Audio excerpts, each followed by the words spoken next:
হঠাৎ যদি আপনার টাকা পয়সার প্রয়োজন হয়ে থাকে, আপনি বেশি অভাবের মধ্যে যখনই পড়ে গিয়েছেন, আপনার সামনে হঠাৎ করে টাকার প্রয়োজন, 4টি আমল শুরু করে দিবেন।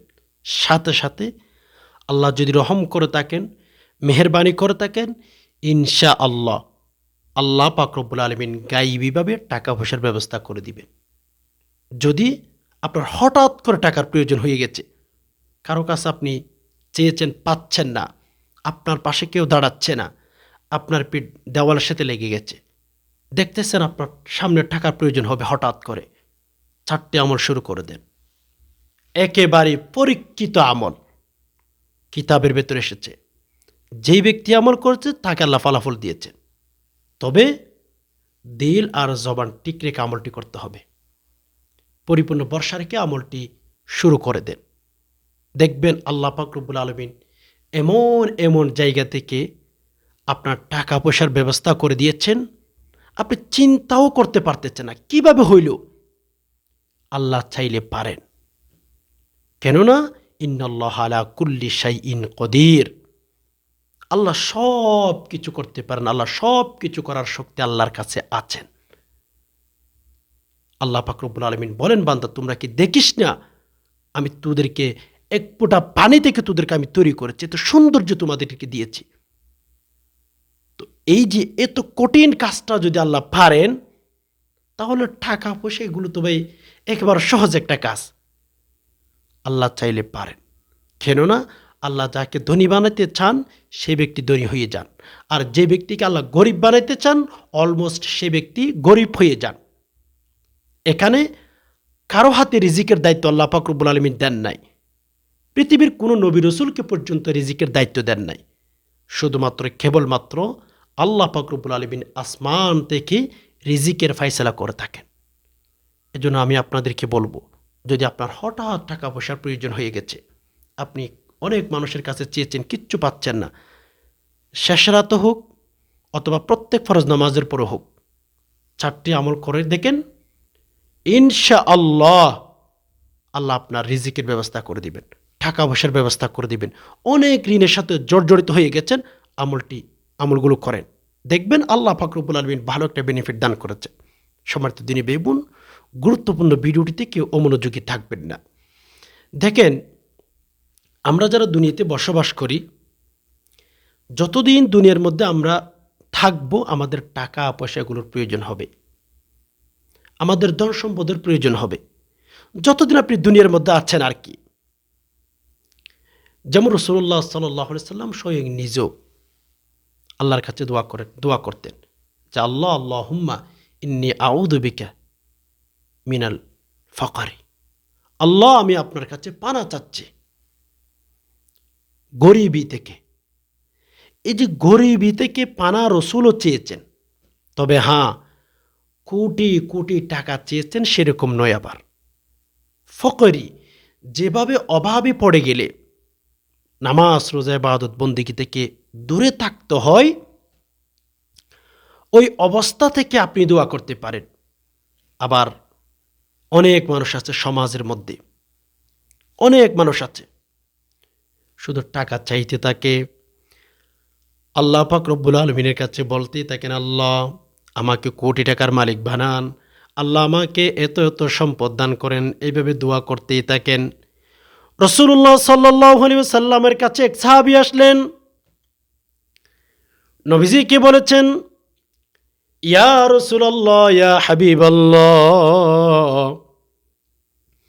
আমরা আল্লাহ তাআলার কাছে দুনিয়াবি কোন জিনিসের জন্য বেশি বেশি দোয়া করব? কি বলেছেন? ইয়া রাসূলুল্লাহ ইয়া হাবিবাল্লাহ, আমি আল্লাহ তাআলার কাছে দুনিয়াবি কোন জিনিসের জন্য বেশি বেশি দোয়া করব? মানে টাকা পয়সা, টাকার জন্য দোয়া করব নাকি সম্পদের জন্য দোয়া করব?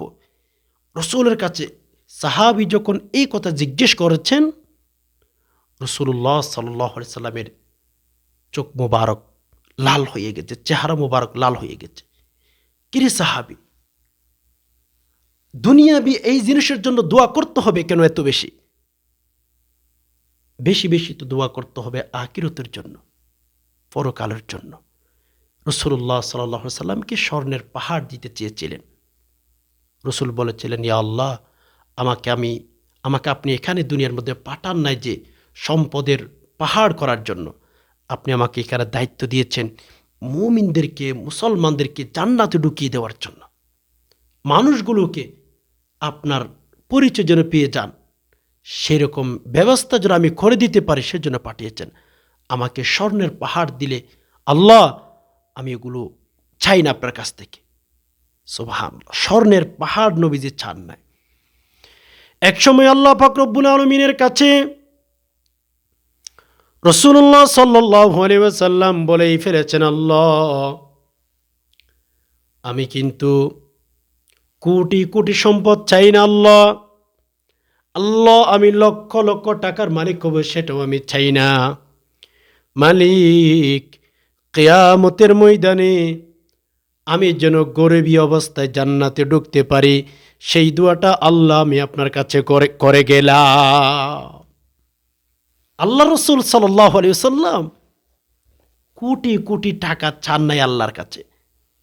আল্লাহর কাছে চেয়েছেন যে আল্লাহ, আমি গরিবী অবস্থায় আমি যেন জান্নাতের ভেতর ঢুকে যেতে পারি, আমার হিসাব যেন একটু সহজ হয়, সে ব্যবস্থা আপনি আমাকে করে দিয়েন। তো যাই হোক, যখন আপনার খুবই অভাব এসে গেছে, টাকা পয়সার প্রয়োজন, আল্লাহর কাছে দোয়া করতে পারেন, কোনো প্রবলেম নাই। তবে সব সময় টাকা সম্পদ এগুলোর জন্য দোয়া করলেই এটা কিন্তু রাসূলুল্লাহ সাল্লাল্লাহু আলাইহি ওয়াসাল্লাম পছন্দ করতেন না। বিদায় আপনি খুবই অভাবের মধ্যে পড়ে গেছেন, এখন কি করবেন? অভাব যাচ্ছে না, মাথার উপর ঋণের বোঝা, আমলগুলো করতে পারেন। কেননা সাহাবিয়ে কেরামদের ইতিহাস যদি পড়েন, তাদের কাছেও কিন্তু কোটি কোটি টাকা ছিল, তবে তারা টাকা পাওয়ার পরেও রাতে ঘুমাইতে পারতেন না, রাতে তাহাজ্জুদ পড়তেন। আল্লাহ পাক রব্বুল আলামিনকে দুনিয়া থেকে রাজি করেই তারা গিয়েছেন, এত কোটি কোটি টাকার মালিক ছিল। এজন্য আসুন, বেশিরভাগ সময় দেখা যাচ্ছে কি মানুষের কাছে টাকা হয়ে গেলে আল্লাহকে বলে যান, আল্লাহর বিরুদ্ধে চলে যান, ইসলাম ধর্মের বিরুদ্ধে কাজ করে থাকে। আল্লাহর কাছে দোয়া করবেন যে আল্লাহ, আমাকে এইরকম সম্পদ দিয়েন না যে সম্পদ পাইলে আমি আপনাকে বলে যাব, যে সম্পদ পাইলে আমি ধর্মের বিরুদ্ধে কথা বলি, সেরকম যেন সম্পদ আল্লাহ আপনি আমাকে না দেন, আমি আপনার কাছে দোয়া করি। তো যাই হোক, এরপরেও যখন বেশি অভাবের মধ্যে পড়ে যাবেন, আল্লাহর কাছে দোয়া করবেন যে আল্লাহ, আমার এই এই জিনিসের প্রয়োজন। আল্লাহ, আমার মাথার উপর ঋণের বোঝা, আল্লাহ আপনি আমার ঋণ পরিশোধ করার মতো ব্যবস্থা করে দেন। এইভাবে যদি আল্লাহ তাআলার কাছে দোয়া করেন, আল্লাহ পাক অবশ্যই অবশ্যই ব্যবস্থা করে দিবেন। তো যাই হোক, যে 4টি আমলের কথা আমি আপনাদেরকে বলবো, একটু ভালো করে মনোযোগ দিয়ে শুনবেন। আর যদি মনে না থাকে, কাগজ নিয়ে আপনি লিখে রাখতে পারেন। যখন খুবই আপনার হঠাৎ টাকা পয়সার প্রয়োজন হয়ে গেছে, হঠাৎ করে আপনি অভাবে পড়ে গেছেন, হঠাৎ করে আপনার ছেলে মেয়ে অসুস্থ হয়ে গেছে, 4টি আমল করেন, ইনশাআল্লাহ দেখবেন যে কোনো মাধ্যমে আল্লাহ ব্যবস্থা করে দিবেন। মানুষের মাধ্যমে হোক বা যে কোনো ওয়েতে আল্লাহ দিবেন ব্যবস্থা করে। 1 নাম্বার হচ্ছে 3 বার দুরূদ শরীফ পাঠ করবেন শুরুতে। যে কোনো দুরূদ পাঠ করতে পারেন, তবে যদি পারেন দুরূদ ইব্রাহিম পাঠ করবেন, যেটি আমরা নামাজের মধ্যে পাঠ করে থাকি। আল্লাহুম্মা সাল্লি আলা মুহাম্মাদিন ওয়া আলা আলি মুহাম্মাদ কামা সাল্লাইতা আলা ইব্রাহিমা ওয়া আলা আলি ইব্রাহিম ইন্নাকা হামিদুম মাজিদ। আল্লাহুম্মা বারিক আলা মুহাম্মাদিন ওয়া আলা আলি মুহাম্মাদ কামা বারাকতা আলা ইব্রাহিমা ওয়া আলা আলি ইব্রাহিম ইন্নাকা হামিদুম মাজিদ। এটি যদি পারেন 3 বার পাঠ করবেন। যদি এটি না পারেন, ছোট্ট ছোট্ট দূরত আছে, সেগুলো আপনি পাঠ করতে পারেন। যেমন আল্লাহুম্মা সাল্লি আলা মুহাম্মদ, আল্লাহুম্মা সাল্লি আলা মুহাম্মদ, আল্লাহুম্মা সাল্লি আলা মুহাম্মদ, 3 বার পাঠ করবেন। 3 বার পাঠ করার পরেই সুবহানাল্লাহি ওয়া বিহামদিহি, সুবহানাল্লাহি ওয়া বিহামদিহি 555 বার পাঠ করবেন। ওকে, 555 বার পাঠ করার পরে আপনি কি করবেন? বিসমিল্লাহির রহমানির রহিম ২১ বার পাঠ করবেন। প্রথমে আপনি ৩ বার দুরূদ শরীফ পাঠ করে ফেলেছেন। হাতের মধ্যে একটা তাসবিহ নিতে পারেন। হাতের মধ্যে একটা তাসবিহ নিয়ে ধরে ৩ বার প্রথমেই দুরূদ শরীফ পাঠ করে ফেলেছেন। এরপরে সুবহানাল্লাহি ওয়া বিহামদিহি, সুবহানাল্লাহি ওয়া বিহামদিহি, সুবহানাল্লাহি ওয়া বিহামদিহি গণনা করে করে ৫৫৫ বার এই যে সুবহানাল্লাহি ওয়া বিহামদিহি এই তাসবিহটি পাঠ করবেন। ৫৫৫ বার যখন আপনার পাঠ করা শেষ হয়ে যাইবে, দ্বিতীয় নম্বরে বিসমিল্লাহির রহমানির রহিম, বিসমিল্লাহির রহমানির রহিম, বিসমিল্লাহির রহমানির রহিম এভাবে গণনা করে করে করে আপনি বিসমিল্লাহ ২১ বার পাঠ করবেন। ১ নম্বরে সুবহানাল্লাহি ওয়া বিহামদিহি ৫৫৫ বার, দ্বিতীয় নম্বরে বিসমিল্লাহির রহমানির রহিম ২১ বার পাঠ করবেন। তৃতীয় নম্বরে সূরাতুল ইখলাস অর্থাৎ বিসমিল্লাহির রহমানির রহিম কুল হুয়াল্লাহু আহাদ আল্লাহুস সামাদ লাম ইয়ালিদ ওয়া লাম ইউলাদ ওয়া লাম ইয়াকুল লাহু কুফুয়ান আহাদ এই সূরাটি ২১ বার পাঠ করবেন। বিসমিল্লাহ ২১ বার, সূরাতুল ইখলাস ২১ বার পাঠ করবেন। তবে হ্যাঁ মেরে দোস্ত, অনেকে আছেন সূরাতুল ইখলাস জানেন কিন্তু সহি শুদ্ধভাবে তেলাওয়াত করতে জানেন না। প্রথম নম্বর সূরাতুল ইখলাস সহি শুদ্ধভাবে তেলাওয়াত শিখে ফেলবেন, এরপর আমলটি করবেন, তাহলে একটু বেশি আগে বেনিফিট পাবেন। আল্লাহ পাক রব্বুল আলামিনের রহমত, আল্লাহ পাক রব্বুল আলামিনের করম আপনার উপরে একটু বেশি আগে আসবেন। ২১ বার সূরা ইখলাস তৃতীয় নম্বরে। চতুর্থ নম্বরে আল্লাহু আকবার, আল্লাহু আকবার, আল্লাহু আকবার, আল্লাহু আকবার, আল্লাহু আকবার ৫৫ বার পাঠ করবেন।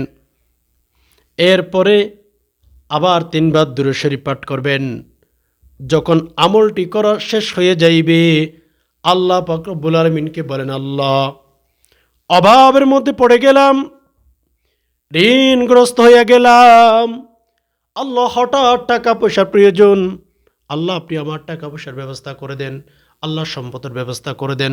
রব্বে কাবার কসম, আল্লাহ যদি মেহেরবানি করে থাকেন, করম করে থাকেন, দেখবেন হঠাৎ করে আপনার জন্য আল্লাহ পাক রব্বুল আলামিন সম্পদের প্রয়োজন করে দিয়েছেন, সম্পদের প্রয়োজনটা পূরণ করে দিয়েছেন, টাকার প্রয়োজনটা পূরণ করে দিয়েছেন, ঋণের প্রয়োজনটা পূরণ করে দিয়েছেন। আপনি তাজ্জুব হয়ে যাবেন। এজন্য আমি বলবো এই ৪টি আমল যখনই টাকার প্রয়োজন হবে মিস করবেন না। আল্লাহ পাক রব্বুল আলামিন অবশ্যই হঠাৎ করে টাকা পয়সার ব্যবস্থা করে দিবেন ইনশাআল্লাহ।